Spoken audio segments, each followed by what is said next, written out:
I did Chinese at Cambridge, actually, as an undergraduate. I was in Trinity Hall. Nice. And after I graduated, I was quite pleased with the level I'd achieved in Chinese, but I wanted it to be even better. So I moved to Beijing and I enrolled in a language program there and ended up winning a scholarship to do a year of a master's. I left after 1 year of a master's program in contemporary Chinese literature at Peking University. And then I decided to come back to the UK to do my PhD, which I did at SOAS at the University of London. And I studied contemporary Chinese poetry. So the first few years of my research were all about the kind of avant-garde poetry scene in the age of the internet, and how poetry is written off in China very often as being like out of touch with the times and dead and unimportant and it doesn't make money, people don't care about it anymore. But actually my research showed that people really care about poetry still in China. And they like to show that they're poets, and they like to tell people that they read poetry. And there's this really vibrant poetry scene on the internet where you've got millions of people writing and sharing their poetry online. So that's what I was working on in the first few years of my research. And then more recently, I've moved towards something completely on the other end of the spectrum. So poetry is like seen as very marginalized. So now I'm looking at popular fiction on the internet, which is like the kind of biggest area of culture in terms of numbers in China today. So there's like, I don't know, currently around 530 something million readers of internet fiction in China. And it's this massive multi-billion-dollar industry within China and around the world. And I'm writing a book about this kind of internet fiction, or what I call netfic, and how it works and why it's so popular, and how it involves different forms of media in its creation and circulation, and how it gives people access to these kinds of alternate worlds through reading it and being a fan of it.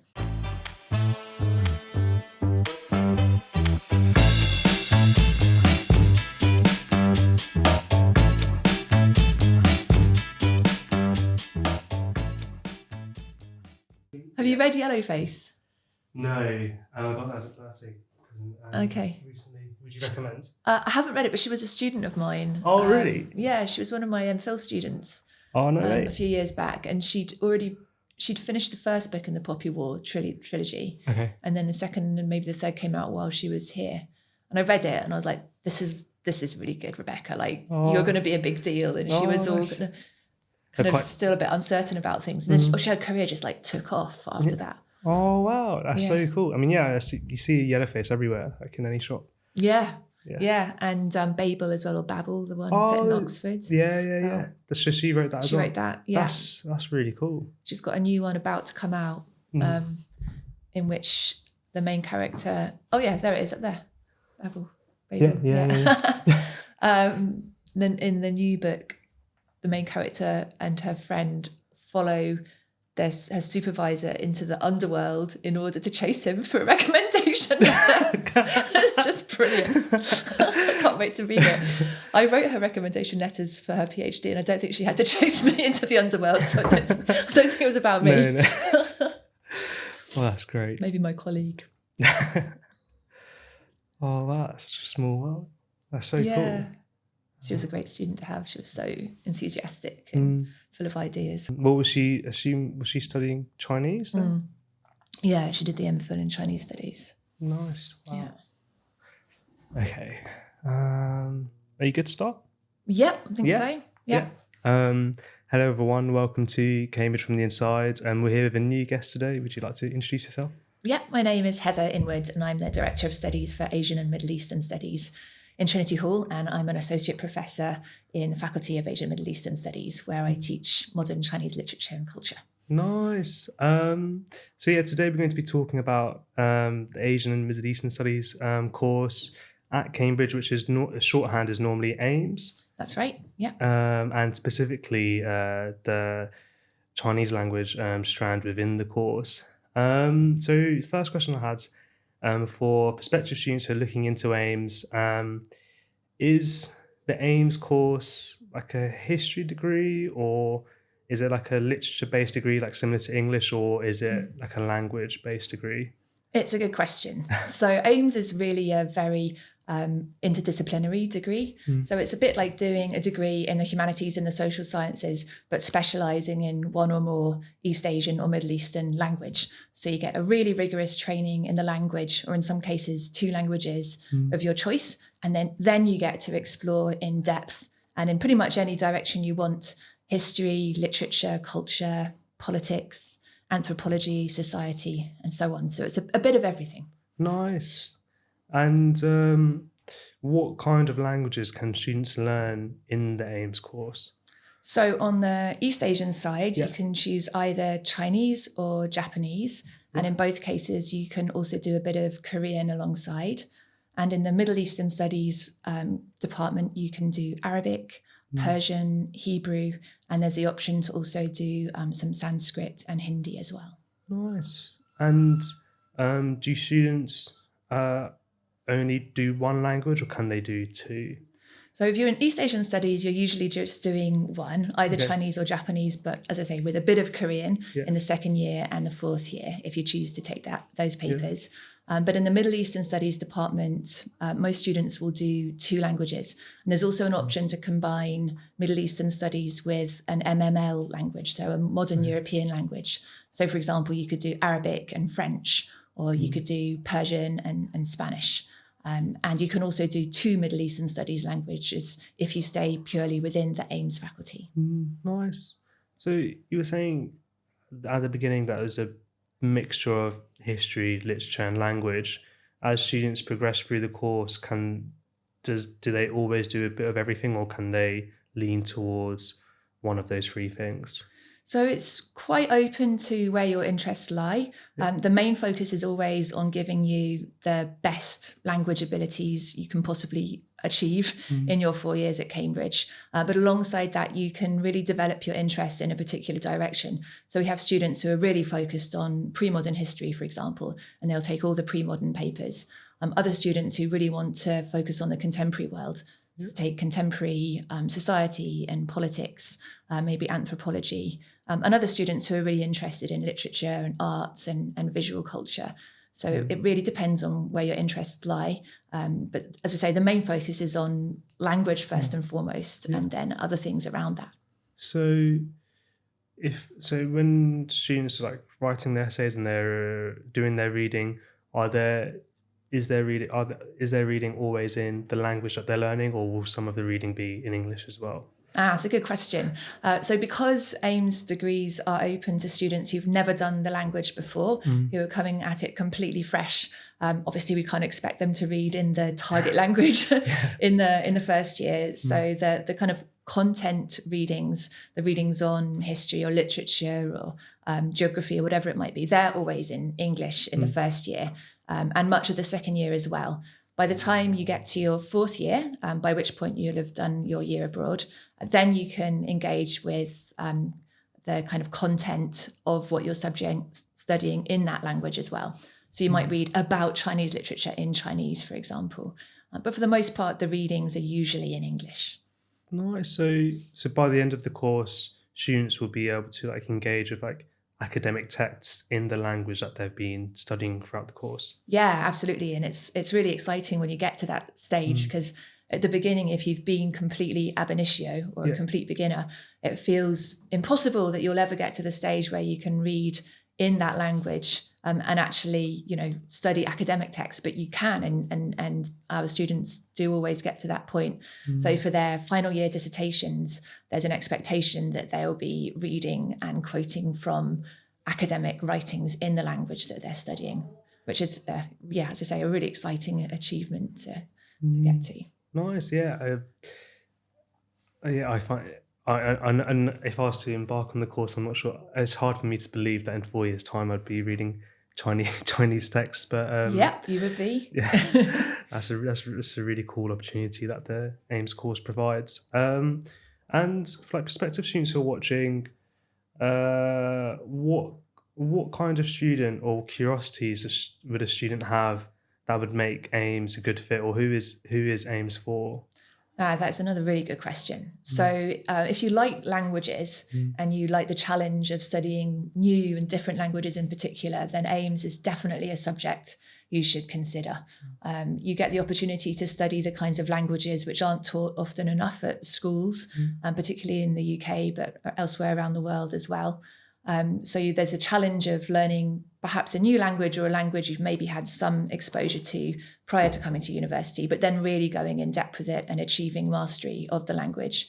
But it's also a fantastic degree if you're just open-minded about the world and you want to achieve this kind of flexibility in thinking. You want to be able to adapt to different cultural contexts, maybe work internationally. You want to show future employers that you can think in a kind of, as I say, flexible, open-minded way about different contexts, and that you're interested in lots of different things. Maybe you don't know exactly where your true passions lie just yet, but you know that you want to learn something new, in which case AMES would be a fantastic subject for you to consider. Nice. And maybe this is a bit of a niche question, but do you think, I guess so with AMES, like it's just a lot of people might have an interest in East Asian studies and will normally read translations if they're not studying AMES. Do you think, is there something to gain by being able to read these texts in their primary texts? Oh yeah, definitely. It's just a completely different experience when you get to engage with the original language materials. I mean, it's the same when you watch TV dramas, right? Yeah. If you watch, say, Korean TV dramas, Squid Game or something, you're watching it with the subtitles. Yeah. You can enjoy it, but when you actually understand what they're saying, it's a completely different experience. You get the nuances so much more. And AMES degrees also believe really strongly that your ability to appreciate the language is only enhanced by your knowledge of the culture and vice versa. So it's really important to learn the two alongside each other. And if you want to do business in the future, or you want to travel, you want to work in countries in East Asia, in the Middle East, or other countries where these languages are spoken, then showing that you've got not just the language skills, so that you can understand these materials, the text in the original language, but that you understand the context around them, makes so much difference to the way you're viewed as an individual and the kinds of situations that open up to you. Nice. So like a lot of people would want to get involved with or immerse themselves in different cultures, like outside of the UK. And do you think by knowing the language, you gain more access to the culture itself compared to someone who doesn't know the language? Yeah, definitely. It sounds really cheesy, but languages are like the ultimate key to unlocking opportunities around the world. It's a way of showing respect to other people, to show that you've taken the effort and made the effort and taken the time to learn their language, rather than just going around expecting that everyone will speak to you in English all the time. I feel this way still when I travel in Europe, because I did French A-level and then did Chinese myself at university and kind of forgot all of my French. And now when I go back to France, or recently I was in Italy and I don't speak Italian, I just felt so embarrassed because I'm used to that experience of being in China now and speaking Chinese. But yeah, languages are like the ultimate way of unlocking opportunities and friendships and relationships and experiences that are not otherwise available to you. Yeah. And so I think a lot of people, when they think of the idea of whether it's at university or in their spare time, the idea of learning a language like Chinese or Japanese, they would find that really daunting, and I don't know, I guess a lack of confidence that they were able to do that. What advice would you have or encouragement for those who would like to study AMES, but they're unsure if they'd be able to learn to speak Chinese? Well, the only way to know really is to try. I think you do need to have a certain degree of passion and commitment to the subject. There's no denying that it does take a lot of hours of study, not just in the classroom, but self-study as well. And if you do it half-heartedly, you're not going to achieve that degree of fluency that you'd hope for. But I think if you're really open to it and you're passionate about learning languages and you're up for the challenge of learning a language that's really very different from the European languages you're likely to have encountered at school, then there's no reason why you can't make a success of it. with the right kind of application and focus. And of course, at Cambridge, you've got the support to enable that to enable you to make that happen. The structure is there for you to put in the hours and get the results. And routinely, year after year, students graduate from the AMES course having a proficiency in the language. Yeah, exactly. Yeah. Every year we send them off on their way with their proficient Arabic and Japanese and whatever else it might be. And then they're out in the world of work. Yeah. So, I think that's hopefully should be encouraging for students that even if they're to doubt themselves, that everyone does get to that stage, and that would also include them as well. Yeah, and it's normal to doubt yourself anyway. We all doubt ourselves. I know I did. Exactly. So moving on to the course and the teaching, what was the teaching like for the AMES course? So we're a small faculty, and that's one of the advantages of studying in AMES. It's very close-knit and very supportive. So our classes are generally very small. You're unlikely to have more than around 15 or so people in any given class. So the language is usually taught in small groups, and then you'll have supervisions as well, which would be maybe one teacher and two students, or occasionally even one-on-one. And there's a large number of face-to-face hours each week. So in Chinese studies in the first year, it's around 15 hours of classroom and supervision hours each week. So it's a lot of really individualized attention, which means that your weaknesses and the areas where you need to put in more work will get noticed and supported by your teachers, which enables everybody to kind of maintain roughly the same level of language.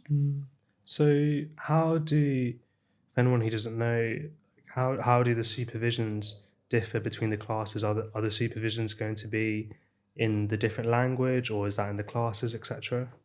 Yeah, so it depends whether we're talking the language supervisions or the kind of content supervisions. Typically for a language supervision, you'll have been asked to, for example, produce a piece of writing in the language you're studying beforehand.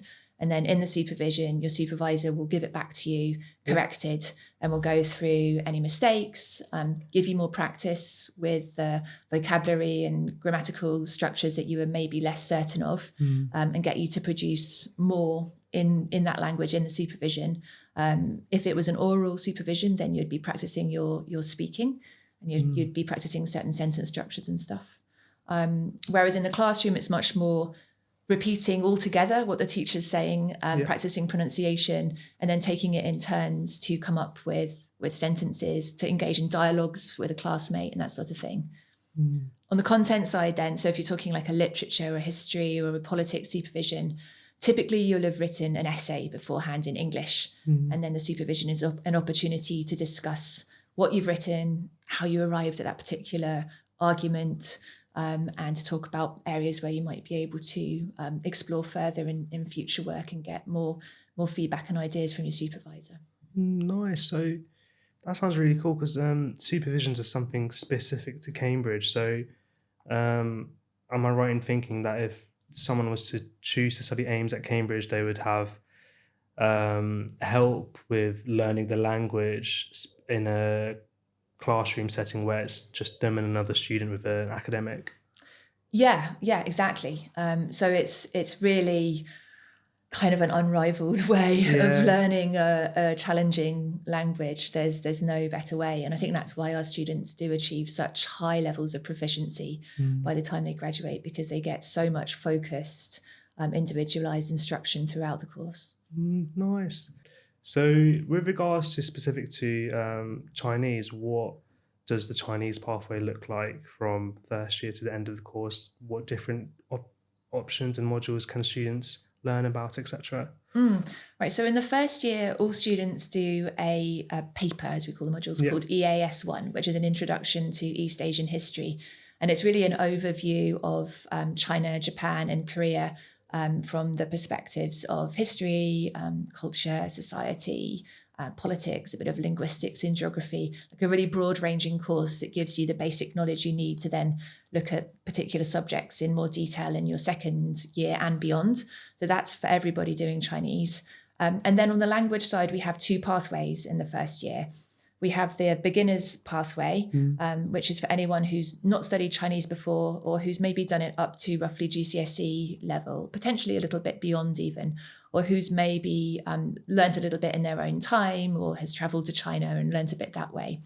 And on the language side, it's really rigorous, speaking, listening, reading and writing, all 4 skills taught every week throughout the first year, right the way through into the Easter term, which is the exam term. And at the end, you're examined on those 4 skills, on reading, writing, speaking and listening, and translating as well, translating into Chinese and translating from Chinese into English.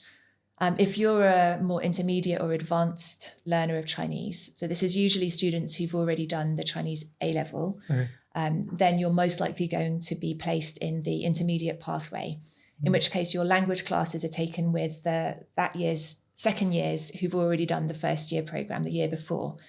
So you'll be expected to be able to already read, for example, Chinese language literary texts in Chinese in the first year of your study and be able to translate into English.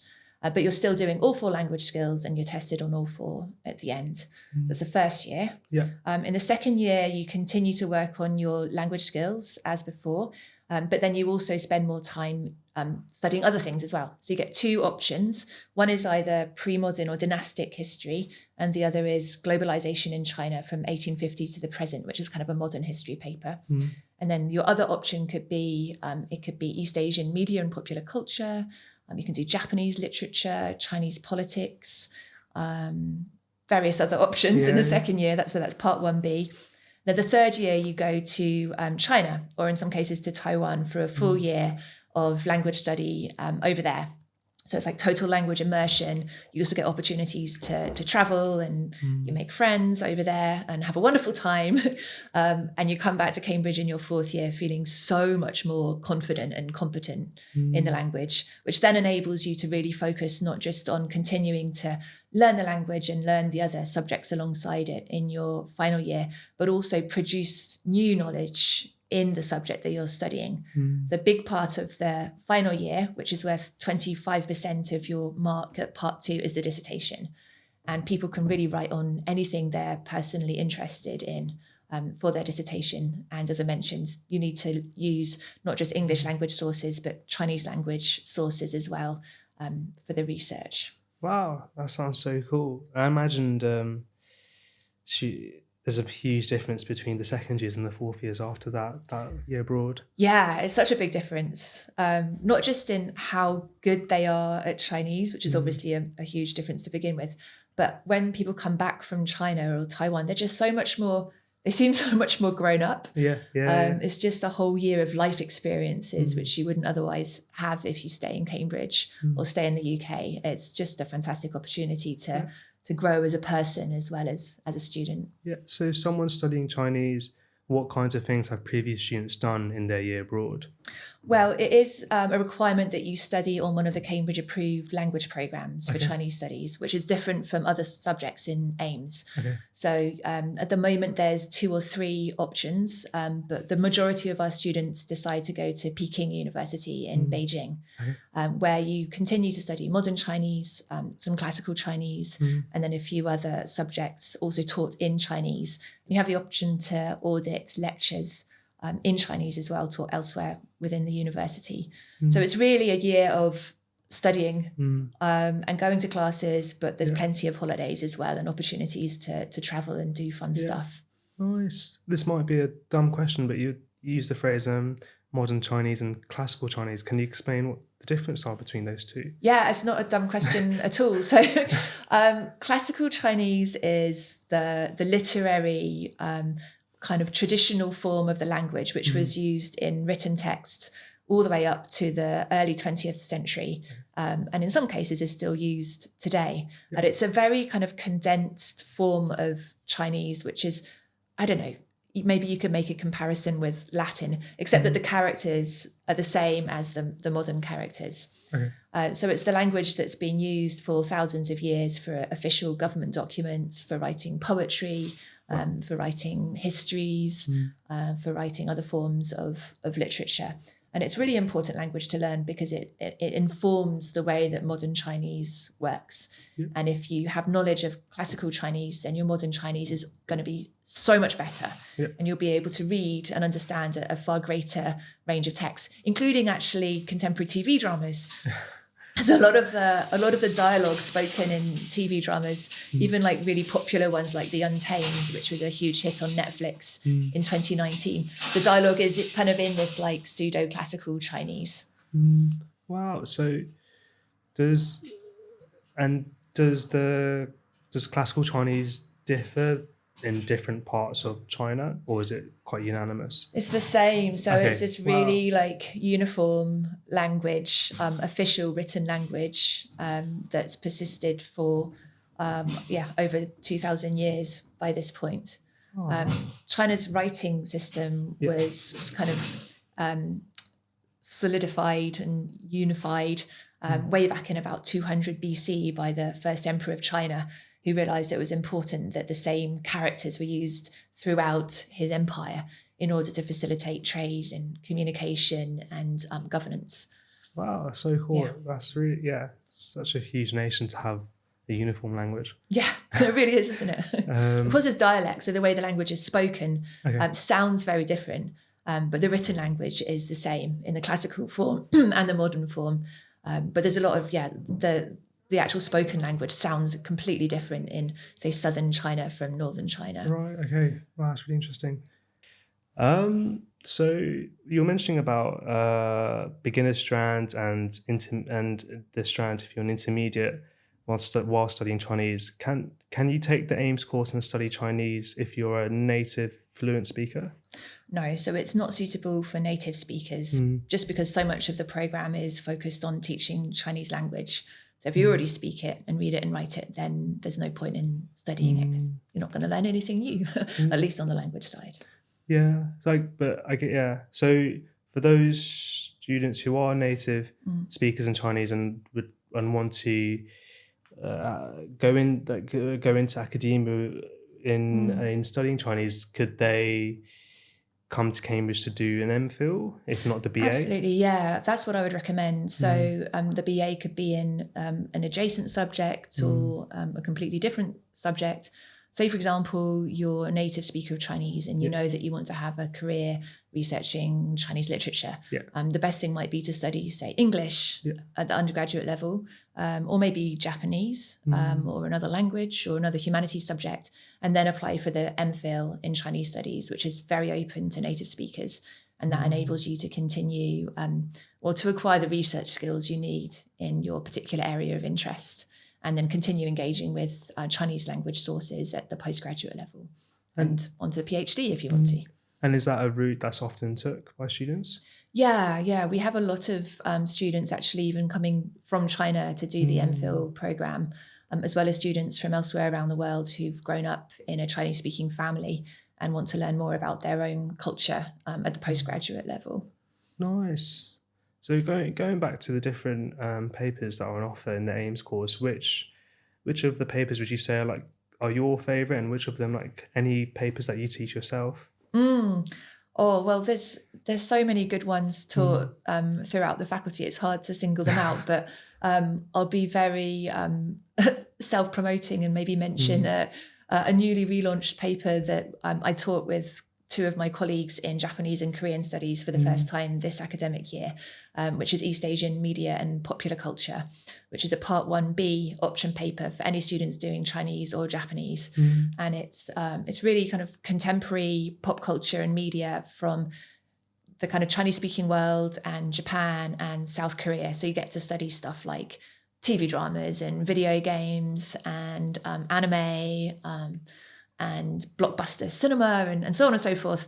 But you learn how to think critically about pop culture and media, not just as an audience member, as a fan, but as a kind of serious-minded academic. Like, what's going on here? What's the underlying ideology here? Or how have fans used particular areas of pop culture to maybe speak back to the authorities, and that sort of thing. So it's a really fun class, and students get to write their own research paper at the end of it in any topic that they're interested in.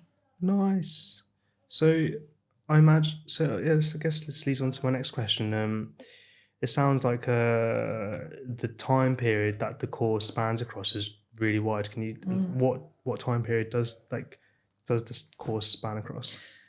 About 2,500 Yeah. years. Okay. So the earliest texts that are taught would be kind of warring states, Mm, philosophical texts that would have been written down somewhere around 500, 400 BC. yeah. And then the history will cover all the way through the Mm, dynastic period. So from the Qin dynasty, mm, the first empire to unify China, mm, all the way through to the Qing dynasty, which was the Manchu dynasty that ruled from 1600 and something to 1911. And then all the way through the 20th century up until the present day, really. yeah. So historically, very, very broad ranging. But within that, you can focus on the things that you're most interested in. Nice. And does the course if does the course change regularly if it's tied with the present day? Yeah, so people who teach the more contemporary Mm, topics will definitely bring in particular topics, particular readings yeah. that have come up that year, Yeah. or sometimes even that week or Yeah. that morning if there's something really interesting Yeah. happening, and that can be brought into the conversation. I also teach a part 2 translation Mm, class okay. where I select a variety of contemporary literary texts, and the class translates those from Chinese into English. So in that Mm, class, I also regularly change the text that I teach and bring in works of fiction mainly that students might be interested in, things that have only just been published, sometimes mm. even things that are still in the process of being published on the internet and haven't even been finished yet. Nice. Wow, so that's so cool. Yeah, it's, it's I think it's quite intriguing how there's a lot there's a lot of interesting things like hundreds and thousands of years ago within Chinese history and literature, but also in the present day it couldn't be even more important. So it's quite interesting. Whereas I think Mm. languages like or courses like classics is quite solely to do with the past, but Chinese is grey to do with both sides, I guess. Yeah, yeah. And we really believe at Cambridge that you need to understand the past in order Mm, to understand the present. mm, And it's important to have both perspectives on China or any area of East Asia and the Middle East. mm. So it's not one or the other. It's important to have that more kind of broad ranging perspective. Nice. And so for students who are trying to choose which universities to apply to study Chinese, I think one thing we were mentioning before is Mm. that can you elaborate about the language training that Mm. students are provided and how good that is in Cambridge? Yeah, so I know this is going to sound really biased, Yeah. but I think it's safe to say that the Chinese language program at Cambridge Mm, is the most rigorous out of any of the undergraduate programs mm, in the UK.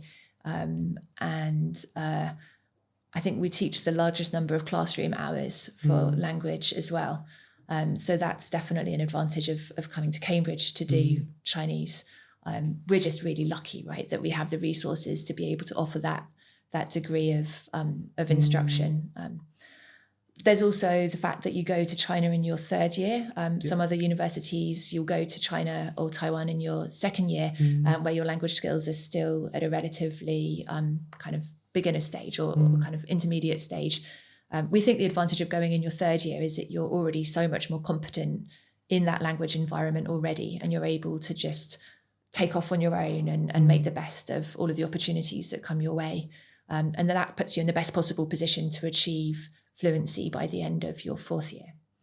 Nice. That's really cool. And now moving on to kind of like your research interests and things that you've done. Can you share us what journey you took from after studying Chinese at undergrad and to what you're doing now?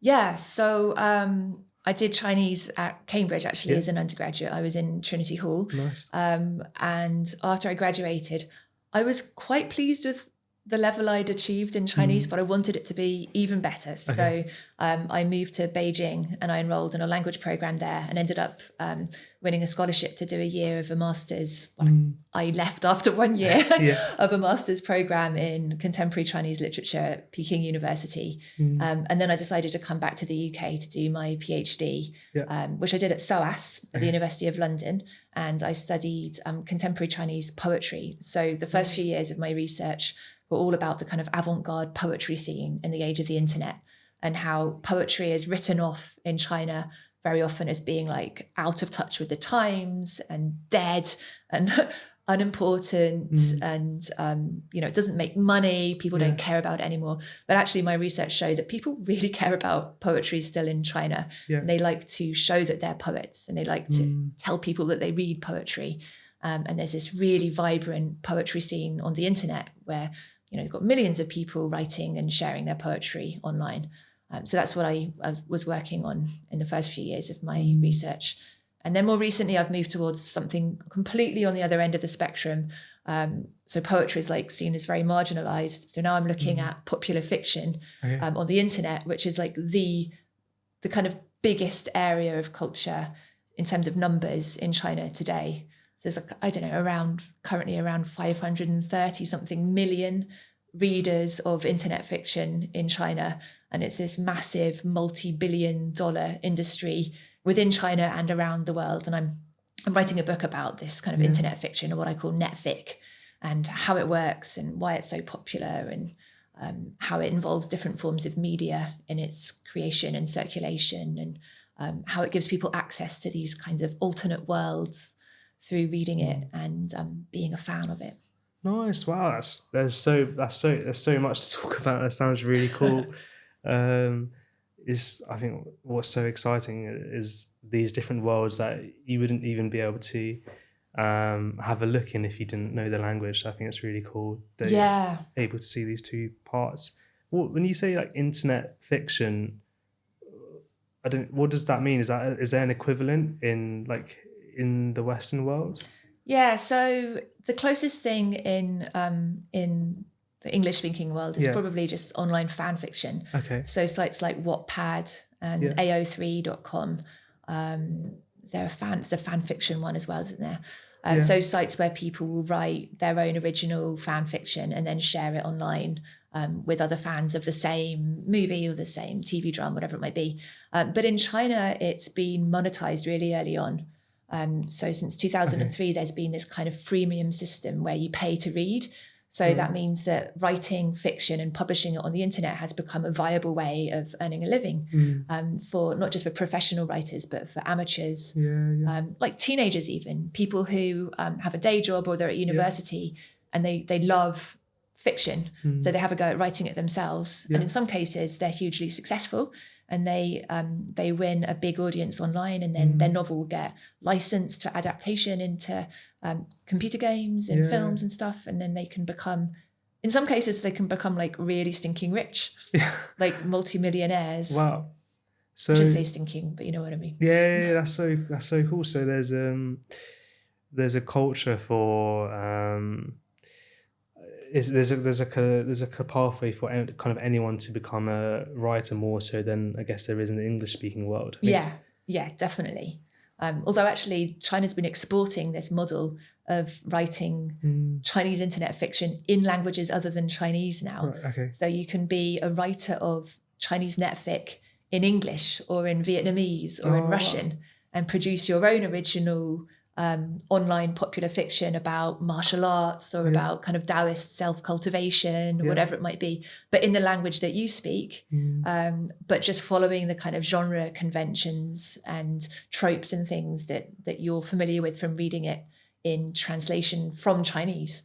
So it's becoming a really globalized industry as well. Wow, that's so cool. That sounds really exciting. It sounds a lot. It's always nice to hear opportunities being provided by like anyone who has a keyboard rather than trying to get a publisher to publish your work. Very democratic. Yeah, exactly. So you were talking about people still being engaged with poetry, and so how is the poetry scene the same site as the Chinese fiction, or how are they different? That's a good question. So there's some overlap. So Okay. people use social media a lot to share their poetry and to also talk about popular fiction. Yeah. So sites like Weibo or what's it called, Little Red Book, Xiaohongshu, Okay. are used for fiction and for poetry. Okay. But the more specialized sites tend to be one or the other. So there's lots of internet forums or other platforms specifically for kind of contemporary avant-garde-ish poetry. And then there are all of these, as I say, monetized, highly commercialized platforms for publishing genre fiction, which is actually serialized as well. So that's how they make their money. You get hooked into it. Oh, I And then see. every day you get like a little update sent directly to the app on your phone. So you can read it in kind of 2,000 or 3,000 character chunks at a time. Okay. So it's like bite-sized culture, but then it continues over like months or even years. Yeah. In some cases, there's been some novels that have gone on for like a decade. Wow. So they become very, very long. It's very time consuming to read. That's so cool, because there's like some famous European novels that were released by small sections in newspapers. So it's nice to hear that culture still Exactly. still exists. Yeah, like the Charles Dickens model for the 21st century. Yeah, exactly. It's a shame that that's not as popular in the English speaking world, but maybe soon. I think it will become more so, yeah. Nice. Well, I think that's we've gone through everything. Unless there was anything else that you had, any advice for prospective students who are thinking about studying Chinese?